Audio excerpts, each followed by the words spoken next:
প্রিয় সহকর্মী, অনেকে আমাকে মেসেজ করেছে জানুয়ারি মাসের প্রথম সপ্তাহে প্রাথমিক শিক্ষক নিয়োগ চাকরির পরীক্ষা।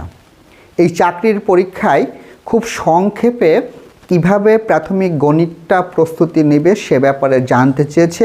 এটার উপরে আমি একটি পরিপূর্ণ ভিডিও তৈরি করছি, সেটি আমি আগামী 2-1 দিনের ভিতরে আপলোড করব, যে স্বল্প সময়ে কিভাবে গণিতের সম্পূর্ণ প্রস্তুতি নিতে পারবে। আজকে যে অঙ্কটি আমি করাবো, এই অঙ্কটি বিভিন্ন শিক্ষক নিয়োগ পরীক্ষায় বা বিসিএস পরীক্ষায় এই অঙ্কটি এসে থাকে। খুব চমৎকার একটি শর্টকাট নিয়ম ব্যবহার করে আমরা এই সমাধানটি আজকে করার চেষ্টা করব।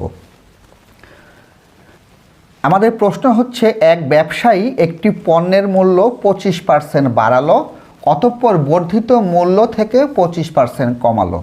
সর্বশেষ মূল্য সর্বপ্রথম মূল্যের তুলনায় 45% কমানো হয়েছে, 6.25% কমানো হয়েছে, 5% বাড়ানো হয়েছে, 6.25% বাড়ানো হয়েছে।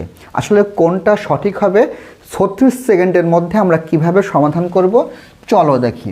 আমরা যখন এটাকে সমাধান করব, সমাধানের ক্ষেত্রে আমরা যে সূত্র ব্যবহার করব, C = F + S + Fs/100, এই সূত্রটি আমরা ব্যবহার করব।